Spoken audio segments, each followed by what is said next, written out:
Well, hello out there, folks. Another big build-up. I just hope I can live up to it. That bumper music sometimes that I play. Those of you on the podcast don't hear it, but it makes me seem like I better be doing something pretty interesting. So let's give it a shot. What do you say? Welcome back, folks. Another week goes by. I hope I sound okay. I was pretty congested this week, and I don't like the sound of that. But I can't tell because for some reason I cannot hear anything but what's in my head, right? And, putting headphones on doesn't do any good. You hear the same sound. It's hard for you to sort out what it sounds like. But if I sound a little congested, I apologize, folks. I'll be right as rain soon. But I didn't want to pass up the chance to talk to you folks. So, hope you had a good week. Let's see. What happened this week that was surprising? Well, nothing, really. Twitter spying on us all the time. Google spying on us. The others are also spying on us. Twitter's sort of spying on us. And making sure we can't put any of our own opinions up when we want to, and then lying about it. And then, of course, Herschel Walker lost in Georgia, which was no surprise at all. Not because Herschel's a bad guy, but because that was just the way it was trending. And I just knew he had an uphill fight. I thought he might lose by 2 or 3 points, and he lost by a little less than 2, as I recall. I haven't checked the final today. But, and they got Warnock. And Warnock is... Well, he's a far leftist, if there can be such a thing. I don't know how you label it. These guys aren't coherent enough on their policies to be communists. I mean, I hesitate to taint communism with their weird ideas that are like all over the place. They're just sort of progressive, communist, socialist. If I could have a whistle and maybe hop up and down to simulate some sort of craziness, I'd interject that into the description of it. But yeah, I mean, they're just nuts, and they're panderers. They pander for a living. They try and find discrete groups that have particular interests, many of them involve getting something for nothing, and then promise everybody something, and at the same time, attack the other side as being against those interests. Whether that's true or not, or even arguably true, or even true in any sense, or even slightly demonstrable. It doesn't make any difference. They just say it. And since they own the media, and apparently, as we're finding out, the Internet, it's pretty difficult to fight that sort of impression. And here we are. We're going to have a 51-49 Senate. Chuck Schumer is going to go crazy. He's going to now probably bring every nut job that's been selected to be a federal court judge by other nut jobs, and they're just going to sail through. And they're going to populate the federal bench with politicians, bad politicians, politicians who were neither well-spoken enough, attractive enough, or had enough backing to get elected to office, will just be appointed to the federal bench. Well, they'll live there for the rest of their lives on your dime and fight hardly against everything you believe in. There you go. Oh, and the Constitution. You can forget about learning about that. With these guys in charge, it won't be something that anybody spends a lot of time talking about. I mean, it'll pop up in their decisions periodically, but as a document, it'll have no real meaning to them.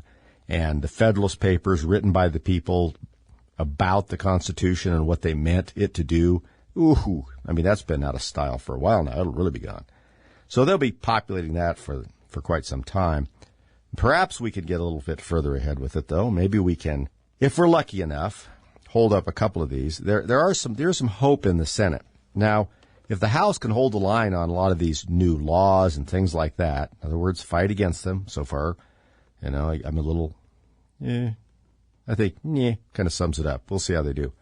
I mean, Republicans are notoriously bad when it comes to holding the line on anything. And they do manage to, if nothing else, they do manage to exacerbate their own weakness. Yes, that's true. It's seldom something that you see. It's sort of like if you were in a huddle during a football game, and the message was something like this. We're not very good with first down passing. So since it's the first down, I think we should pass. This is kind of the Republican philosophy in a sense. Do what you're not good at. Also, we have a lot of back and forth. There's a lot of vision on the team. So we would like to make that more pronounced and get nothing done and lose the game, rather than compromise amongst ourselves and decide that the other team should lose. That's another sort of summation of the position of the Republican Party in many instances, particularly the National Party, or the State Party if you're here in Colorado, where I'm at. Anyway, as we move forward on these things, this week is an opportunity for regrouping. Not all is bad. We do have Congress and sense of the House of Representatives. We can stop things. There's only so many judicial posts open because most of the time these judges hold on to their positions like grim death because, well, where else can you get a job that gets paid extremely well? You have a lot of authority and power. You have all sorts of clerks and stuff that work for you. You pretty much do what you want, and you can't be fired. Now, why would you give up a job like that? Of course you're going to stay in there. So there's a fair amount of openings, but a lot of these guys aren't going anywhere. So we'll hopefully that pure laziness and inertia will keep the court from changing any more than it has to. There was something interesting a few years ago, and I think I mentioned it here before. The people that come up on the bench, aside from being ideologically tilted, especially now, you also have a situation where there's a lot of people on the bench who don't have any life experience, who have been intellectually immersed either as a teaching someplace, and I'm giving them the benefit of the doubt instead of saying activists, but even people who have been just pure academics or have worked in government their whole time, have done one thing, and they get put on the bench, and the federal court especially has a lot of really complex issues come before it. Not the ones we see so much, but things involving telecommunications, very complex contract situations that take place between companies, between states, big dollar questions about people that are suing each other for fraud and in corporate transactions, things that are complex and drawn out and tedious. And the Supreme Court a few years ago had put out a paper where they were concerned. This is interesting considering the makeup of it. Think about a couple of the justices on there and their intellectual level. But they were concerned that so many of the new judicial appointments to the federal bench really had no experience, and far too many of them were just government lawyers, people in the Department of Justice and things like that. They were just being appointed to the federal bench and brought nothing to it. No understanding of business, no understanding of transactions, no understanding of all the things that people are involved in everyday life. Because that's what courts are for, is to help resolve disputes between people in everyday life. And if they have no experience in it at all, many of them have never been practicing lawyers like you and I would think of. They've just been government lawyers, or they've done one thing, or they've been, a teaching position like the last Supreme Court appointee, Ketanji Brown Jackson. And they've just never gone out. And, of course, the vast majority of them have never worked in the sense that they've started their own practice, which is essentially a small business. So they have none of that going on. And then they're immediately presented with all of these complex fact situation. And let's not forget, real life situations. These involve real life and the behavior of actual people. And when you don't have much experience with that, or if you were sort of a low-rent version of Barack Obama and some sort of community organizer / lawyer and made your way up through some sort of not-for-profits until finally, somebody reached out and you kissed the ring and you became a judge and got to spend the rest of your life making a lot of money and, well, whatever. I'm not to say there's not good ones, because there are some good ones. Actually, one of the guys I went to law school with is a very good federal court judge. He's, a matter of fact, the chief judge of a court of appeals. There's a few out there, but like I say, there's 10% of the lawyers are decent. And so once in a while you can find one. And there are some up there. But just the idea that you can have people, ideology aside and all this other stuff, keep getting appointed out of government and in institutions that don't know anything about your life. And someday you may be in there asking them to sort out some situation for you, and they've got no clue about how regular people earn a living or how some of these complex situations arise. They've never been involved in them. That's not a good situation. So there's a lot of reasons to watch people who become judges at all levels, especially the federal level, where they're there forever. Oh, yes, I like to see myself as a soldier of fortune. Although I'm not very good at it, I would assume if you're a soldier of fortune, at some point you would find a fortune. I'm still looking, but I am a soldier of fortune, so I have my fingers crossed. By the way, folks, I don't think I mentioned that this is Rick Wagner in the last segment. right here at KNZZ, KGLN. We are at 1192.7, that would be AM FM, as well as 980 and 101.3. So we're all over the place. Also, we're on the internet. We're being broadcast live on the internet. And we also are, of course, on the web as podcasts. So if you missed the show and you're interested in what's going on, you can go to my website, therickWagnerShow.com, strangely enough, that I would be on that website. And you'll see a link to where our podcasts are, and, of course, the usual stuff up there, some interesting videos that I found, and a lot of interesting stories that I post in the middle, and then all sorts of news feeds from all over the place that you can find at that. That's therickWagnerShow.com, and some of you who are internet presence out there, we use one which I all think is great, politicalviking.com. So either one of them will get you to that page. And here's a couple of things I wanted to bring up from my notes on that. One of them isn't up there yet, or isn't up there, I should say, because I just wanted to say I was reading something in the Federalist this week, and it was about a Netflix special that I happened to had started to watch, and they were recommending really to watch it. And there's a guy out there named Graham Hancock, and Graham Hancock is a journalist who's researched for quite some time now a lot of archaeological evidence out there, because his belief, based a lot of what he's found, and it's pretty interesting, is that the timeline for how long human civilization has been around that's generally accepted by the archaeological community is perhaps not right. And he visits a lot of really interesting archaeological digs around the globe, and that show things that were very advanced in terms of the time, that clearly were much older than archaeologists were able to place them at the time. 2 or 3 of them, they don't even offer explanations. It's modern archaeology just doesn't quite understand how something this sophisticated they dug up, like in Turkey, and there's a couple in the Americas, too, that are very interesting, North America, that appear to be much older than they thought could exist before, and they don't really have an explanation for it. Very interesting stuff. And one of his is he thinks that this entire what we think of it sometimes as a legend, but it did happen, and we can find it in the geological record, this enormous flood that swept over the world from some sort of, I don't want to call it climate, but some sort of catastrophic events that happened to the Earth about 13,000 years ago that caused the seawaters to rise.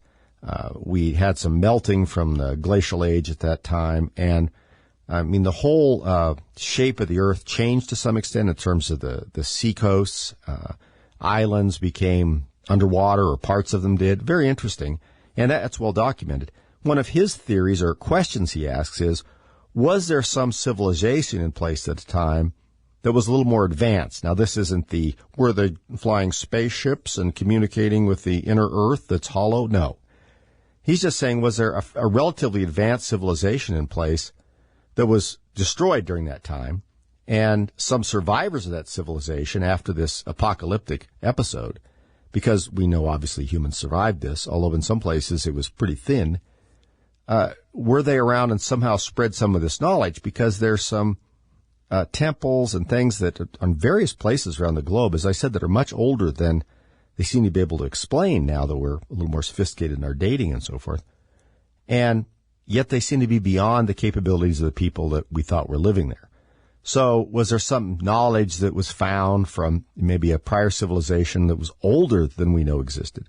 I don't know what to think about it, but his stuff's really pretty good. I mean, if nothing else, and he doesn't try and force that on you, he just raises some questions, and he says, this is what I think might be an answer. And I enjoyed watching it quite a bit, and I found out when I read The Federalist that the author there had been watching it and really enjoyed it. And it's called, by the way, before I forget, it's called Ancient Apocalypse on Netflix, if you have Netflix. Quite good. It's a series. They're 30 minutes each, and very watchable. I enjoyed it. And you can think what you want to about it, but it's very fascinating. And he was watching it, and he said that he found out that archaeologists have been trying to get Netflix to, if not ban it, to call it science fiction and all kinds of things like that. And, this isn't that ancient astronaut stuff, which who knows, that might be true, that from, like the 70s and early 80s. This is just something else. And he asks a lot of questions, and it takes you some really interesting places, that to look at that really make you think. But he said all the archaeological society now are trying to get it banned, and it's very reminiscent of COVID stuff. This whole, everybody's figured out how to pressure media, and especially things that come across the internet in some way, even Netflix, which essentially does in its own way, to either ban it or to relabel it as crazy or something. It's really sad. And, it's just a documentary showing a bunch of different things and some opinions that he and some other people in archaeology now have about these things. And, it's a lot of fun to watch. So the fact that they were so against it, I wanted to make sure I watched it because it's apparently getting a lot of views on Netflix. I want to make sure it gets plenty of views because people are against it and want to censor it. And there's no reason to, and I hate to see that win. But I'd recommend it to you. It's just a lot of fun to watch. Ancient Apocalypse. But another thing I want to talk about this segment, let's see if I can get through it. And this I did post on the webpage, therickWagnershow.com, and I would recommend you read the article. It's not that long. And it's posted under the title from the New York Post that I picked it out of, called Military Official Flags Mom to the Police After She Criticizes Polysexual Poster on Facebook. This woman who is a mom in New Jersey went to a math night at her school, and she saw all these posters up, and there's some pictures of these posters, and this is a seven-year-old is her daughter, and they put all this LGBTQ stuff up, and then they have all of these flags on this one poster, like pansexual, asexual, transgender, agender. It's a new one, and her daughter, who's 7, was asked, "What is that?" And she said that she was shocked. She said, "I don't think someone my daughter's age at 7 ought to be exposed to this kind of stuff and try to explain what it is to people and then, and be involved in whatever it is they're trying to get them to do." She says it's just not appropriate. And I read her post, and it's not very inflammatory. Plus, she's a very reasonable person. Well, turns out that there's a military base near her, a military base. Let's keep that in mind. And it has Lieutenant Colonel Christopher Schilling of Joint Base McGuire-Dix Lakehurst. My, there's a lot of names, isn't it? And he took issue with her post. I mean, this is a lieutenant colonel at the command's military base, and he starts sending stuff out. And this is the lieutenant colonel said on his own Facebook page. Schilling claimed there were security concerns with this woman's post, adding that the joint base is working with local law enforcement to monitor the situation and ensure the continued safety of the entire community. All right. So this military base is monitoring this mom's Facebook page and working within their own, shall we say, mechanisms to monitor her and work with local law enforcement. And let's see here some more. The current situation involving Miss Redding's actions has caused safety concerns for many families, he wrote. The Joint Base leadership takes this situation very seriously. I wonder who the Joint Base leadership is besides him. And from the beginning have had the security forces, listen to this, working with multiple state and local law enforcement agencies to monitor the situation and ensure the continued safety of the entire community.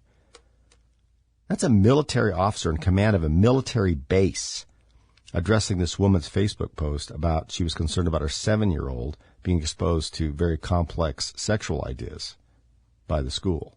That was a military commander. And Fox News, who they're reporting on this through the Post, the Joint Base confirmed to Fox News that it notified law enforcement about the social media exchange, which is common information sharing practice among law enforcement entities. It just gets worse and worse. So we have the military base apparently monitoring and policing this woman's Facebook posts. If some of this language doesn't just freeze the blood in your veins, I don't know what does. They're very concerning. And I would suggest bordering on illegal in the sense that military officers are not law enforcement officers. This would be inappropriate for a law enforcement officer.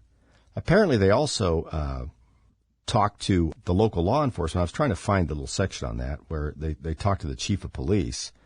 By that, I mean the Joint Base apparently talked to them and got some response. And she was saying here, let's see. let's see, the administrator of the Facebook group that she was writing on, the mom, told her that North Hanover Police Chief Robert Duff reached out urging her to remove it. This means her Facebook page. And apparently there was a quote from somebody in here, "I don't want Homeland Security coming after me. Take the post down. I don't want to be dealing with this." So the mom apparently took it down. I just want to alert you to that and take a look at that. And it's one of these things that you see it, and it just makes your head spin, and not in a fun kind of carnival way. That's right, folks. I thought I'd play the theme song for Kevin McCarthy taking over the leadership of the House, most likely. So for those of you that didn't hear it, I played the theme from Mighty Mouse. That's right. Mighty Mouse has a situation well in hand. For those of you too young to remember Mighty Mouse, and many of us are, but he was a mighty mouse who took care of a lot of problems. He was sort of the rodent Superman. So we may be giving Kevin a little bit more, giving him more credit than he deserves. All right, I think we'll start this. It's being a holiday month here. I thought I would start out with just a little bit of advice, trying to give everybody, something, to sort of boost themselves, a little advice of what's going on for the holidays and so forth. Now, we've already given you some very good advice that I take to heart really daily, and that is that advice we give you from the Eagles, where you don't let the sound of your own wheels drive you crazy, which I think is just excellent advice. Another piece that I thought I would give from the movie Once Upon a Time in the West, which was yet another spaghetti western with a pretty good cast in it. Let's see, I'm trying to think who it was. Henry Fonda plays a bad guy in it, ominously named Frank. Yeah. A lot of good people in it. But Frank, the bad guy, gives a great piece of advice that I thought I would share with everybody, just as going forward. It helps you evaluate people. And what he said was, now this is something that you may want to write down, never trust a man who wears a belt and suspenders, because you can't trust a man who doesn't trust his own pants. Now, some of you may be making that fashion mistake. You got to trust your pants, okay? One or the other. It's tough, I know. But that was that was his observation in the movie. I thought I'd just pass that on. It's the holidays. We all need good advice to get through them. Let's look at a couple of things that happened here this week, towards the end of the week. I thought I'd talk about the Kristen Sinema thing a little bit. I know you've heard a lot about it, back and forth. Oh, yes, well, it means a lot. No, it doesn't mean anything. Yes, it means it. So, it means a little bit. It actually is a big slap into the face of Biden and Schumer, especially Schumer. My guess is that what's been going on with Kristen Sinema, the senator from Arizona, who has proved to be something of a maverick, and a maverick in the right way from time to time, unlike good old John McCain. But she has definitely had the opportunity to make some differences in the Senate, and she has. So I'm going to give her some credit for that. When she was first elected, I remember thinking, oh, man, because she is such a loon in many ways. But, she's settled into kind of a stabilizing force, I have to say. And she's obviously more trustful than Manchin. Now, she did waffle on this last vote, of course, on the Inflation Reduction Act. She shouldn't have voted for that. And she got a little something, on her plate, too. Manchin, of course, is the one that got kind of both ends chopped off, head and tail. He went ahead and voted for it, negotiated secretly for it, all that good stuff. And then at the end of the day, it's still unclear, and I would say that's not a great shot that he's going to get his reward for betraying everybody. Remember, he was supposed to get these things that he'd go back to his state and say, look what I've done for you. Well, he has really hammered everybody by voting for the Inflation Reduction Act, which I just love saying because it's the most ridiculous thing. It's just emblematic of Washington, is that you label something that it is not. Not only that it is not, most times they label things that are the opposite of what they sound like. And that's one of them. And so he votes for that. And then he just waits for his reward. Chucky and I, we negotiated me a reward. Where's my reward? Well, The Republicans can't stand him because he snuck around and negotiated with Schumer when he claimed he wasn't. And then he had the progressives, as you know, very mad at him because he wouldn't, and I got to give him some credit. He held the line on this getting rid of the filibuster and, all this other nut job stuff. So they're mad at him. But like I said at the very end, and we talked about this before, I'm willing to give him credit, but it's the last thing you do, kind of, you have to kind of look at. It's a Benedict Arnold problem. Great general up until that very end when he wants to surrender West Point and help him surrender General Washington to the British. So that seemed to overpower a lot of that stuff he's done in the past. This was kind of maybe not quite that big, but, it's in that ballpark. And so, he's just sitting there twiddling his thumbs, very angry that he hasn't got what he was rewarded to. And in the meantime, in West Virginia, people are working really hard to make sure that they have a good campaign against him. And he's going to have a good Republican challenger this time. And shoot, the way things were going with the progressives, he'd be lucky if he doesn't have a primary opponent. So he's got real problems. Sinema, she's had some real issues in Arizona with the progressives. They are looking hard for somebody to run against her as a far-left candidate.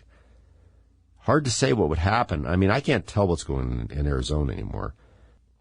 Their voting problems, obviously, sure, all over the place. The electorate can't quite figure out what they're doing down there. I still feel like it's marginally conservative. And she has had an issue in the past with really defining herself. And when she was elected, she defined herself more or less as a progressive. She hasn't really done all that much. She's voted for a lot of progressive stuff, but when it's come down to the last little bit, the last payment towards crazy, she hasn't done it, except for the Inflation Reduction Act. And so she knows it's going to be a hard fight down there. So this changing to becoming an independent, not only is it a middle finger to Joe and to Chuck Schumer, who I suspect was mean to her, and outside of the progressives and the AOCs and whatnot, I think that they just tried to beat her into submission, and she just wouldn't do it. I'll give her credit for that, too. She's got some internal fortitude. So I think this was a way to sort of give that to him. And also, I can't tell, it may be signaling she may not run again. It's going to be weird to try and run as an independent in Arizona. It's not impossible. But it'll be interesting to see. We'll know more within the next 3 or 4 months if her whole campaign starts changing. Because, a lot of people who are working for her are Democrats, and they may not want to continue working for her, even if they like her, because it's going to blackball them from working for other Democrats. So she's going to have to make big changes in some of her offices. And if she's going to have a campaign committee set up, she's going to have to do that pretty soon, and we'll have to see how that's staffed, or, we won't have to look into it, but we'll hear it. And we'll see if she's going to run again. It's just a strange situation. As far as the Senate, it's really annoying for the Democrats, but she's going to have to caucus with one of the two parties. The Senate rules, which if there's anything that ties them down to things, it's their own rules. Remember, the rules of the Senate are not in the Constitution or really anywhere. They make them up. And so the rules of the Senate are that you have to caucus with somebody. Otherwise, you don't really have an opportunity to get seats on committees and things like that. So she's probably going to caucus. It sounds like she is caucusing with the Democrats. But what's scary about that is that she's enough of a wild card where she could decide tomorrow to go caucus with the Republicans, which would make it 50-50 again. And they don't like that at all. What would be really interesting, and I don't think this will happen, it'd be really interesting if she caucused with the Republicans and they somehow convinced Manchin to do the same thing. It would be so wonderful to see that happen. After all this time and money to get Warnock in there, who was just not even really an American as near as I can tell in terms of his outlook. And everything they've done to have the whole thing blow up with these two people. It would just be deliciously funny. But I don't think it's going to happen. But she can be a wild card on this stuff because Manchin needs to burnish his credentials as being pretty conservative Democrat. Otherwise, he is not going to win again. And I don't think he's going to win again anyway in West Virginia. But he really can't screw around with this stuff and be too progressive this next 2 years. And she doesn't sound like she wants to. And there's going to be a couple, 3 other senators in there that are not looking at easy races. Now, as much as we wanted this red wave in the Senate, we have to look at the reality of it. As we know, the Senate is up. A third of the Senate is up every 2 years. And it just depends on the luck of the draw, what states, what races, all that good stuff. And sometimes the draw comes out to where is a good situation for Republicans. Sometimes it's a good situation for Democrats. Really, this last time was a better situation for Democrats in terms of seats they had to hold.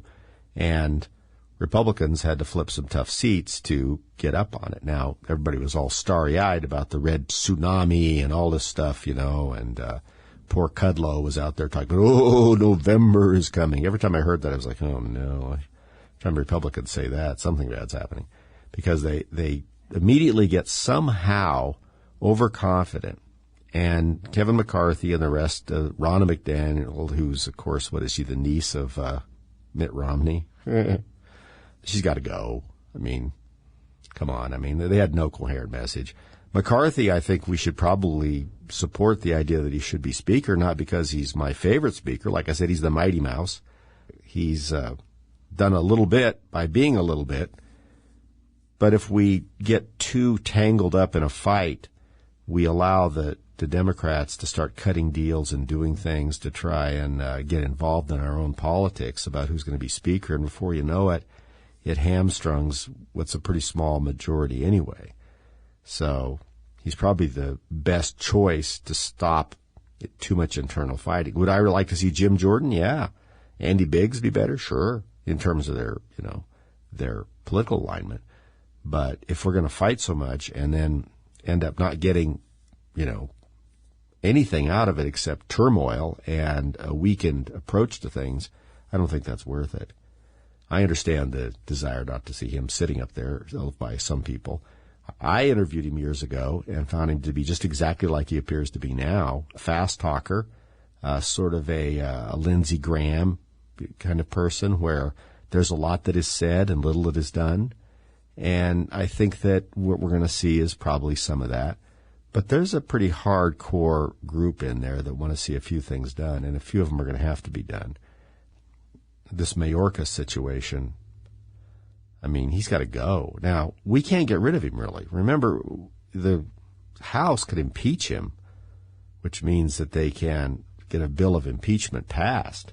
But to actually impeach him and move him from office, he's got to go through the Senate. He needs 60 votes in the Senate, and he's not going to get them. He could be personally driving into Mexico with a van and filling people up and filling it up with people and driving in the United States, and the Democrats will not get rid of that guy. And he is a horrifically bad person in terms of this job. I mean, he is unfaithful to the Constitution. He has no relationship whatsoever with the truth.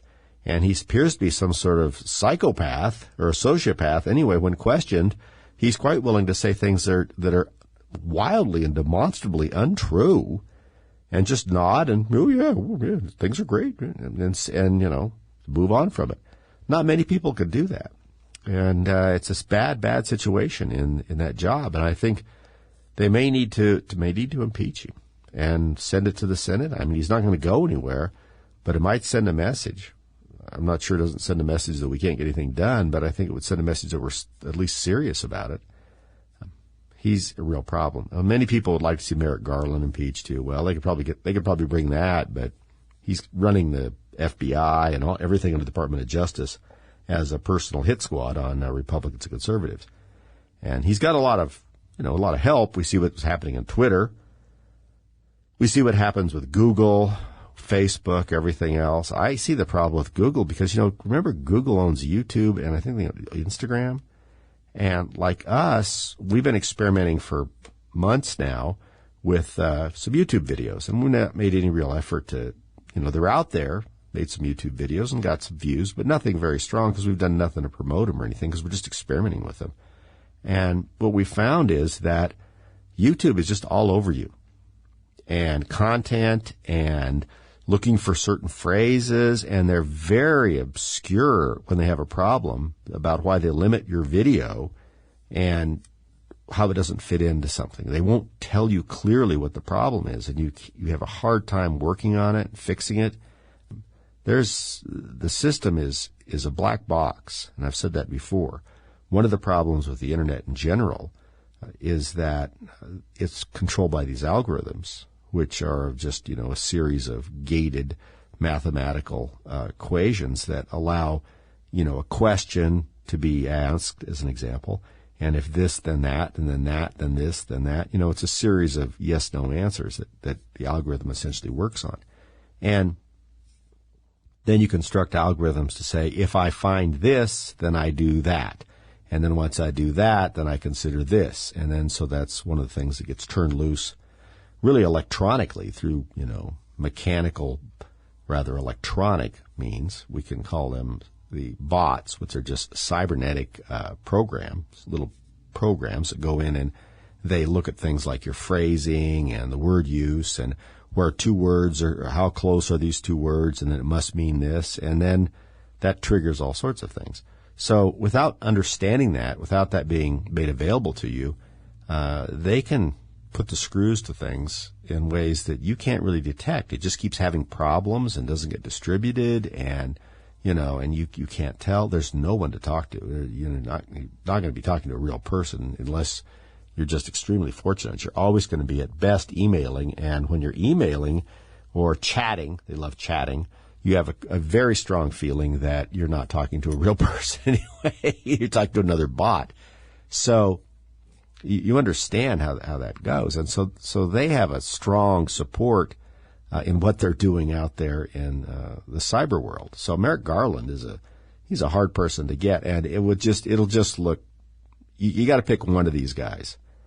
Right? And Merrick Garland's most annoying, but I think the one you can make the strongest case for is probably Mayorkas, and maybe they try that early on, knock that thing out of there, send it up to the Senate. Senate can do nothing with it, and then that'll be the end of it. But at least the effort was made, and don't spend too much time on it. I mean, this guy's obvious. I mean, how much time do you spend on it? Spend the same time on it as the Democrats spent on the second impeachment of Trump, which was not a very long program for the second impeachment of anybody, much less a sitting president. So that would be my advice on that. But Sinema is not going to change a whole lot, but she may be able to be a problem on, large scale things they want to do in the Senate. And of course, the Senate's problem is they can't do a lot of things without it coming up through the House. And remember that bills involving the expenditure and allocation of money have to originate from the House. It doesn't feel like that anymore. Everybody's got a proposal for money. The president, you would think the president could propose legislation. He can't. He has an idea for legislation. They talk about it like he's proposing it. Then he has to give it to somebody in the appropriate House or Senate chamber to put that thing into motion. He can't do it. He can't even put a budget out there. He can create a budget and say, this is what we think we need. But even in today's perversion of the Constitution, we haven't got to that point yet. And remember, one of the things that was a problem with Obama, and they did this a little bit with Biden here, is wholesale transfers of money to the executive. Huge amounts to go for nebulous programs, very little line item, just, I think we need a couple of trillion here for stuff that will make things better. And I maintained at that point, a lot of people did, that there's a separation of powers issue, that the House, for instance, just can't abrogate its ability to control the expenditure of money and just give money to the executive and say, there you go, whatever you need, just take it out of that. I think that is extra constitutional. It's not something contemplated by it. I don't think the people who wrote the Constitution thought we would see that happen, but we do. And there's a little of that with Biden. The House, what do you do when one of the branches of government just throws its hands up and says, yeah, we're not doing our job. That's it. We'll just we'll just give them the money. We'll go home. Remember, these guys, especially in the House, they've been voting remotely from all over the place. Home, apparently Europe, because that Nancy was just letting them do it. It's not even a real job. It's more like calling in on a game show or something, They're not required to even be there. So I just don't know where that line is, but it's something to think about. Someday, we're going to have some confidence in the court.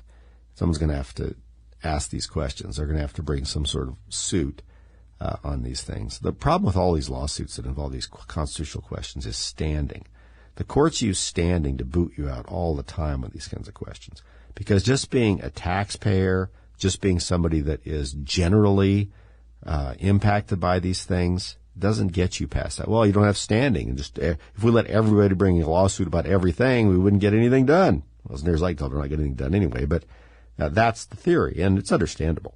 So they want to say, okay, you can only bring a lawsuit if you are directly and specifically impacted by the action.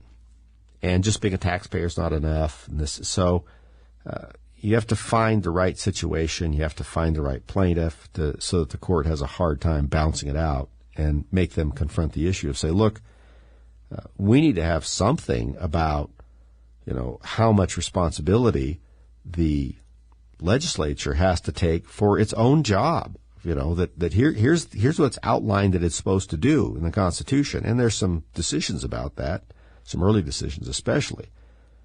And we need you to say, we're saying the Supreme Court, that doing this, in other words, just writing a blank check essentially to the administration, is not constitutional. We just need you to say that care has to be taken and some attempt to oversee the allocation of money has to be given to it. Because we just see this creep, and Democrats especially love to give power to the executive because they think the administrative state is just the cat's pajamas. And so we have to have a court up there that's got some guts to do this stuff. They've been gutsy on a few things, and other things they've just ran away from. Can't read them. They got smart enough people up there, except for a couple, and we'll have to see what they do. Keep up the good work, folks. Talk to you next week.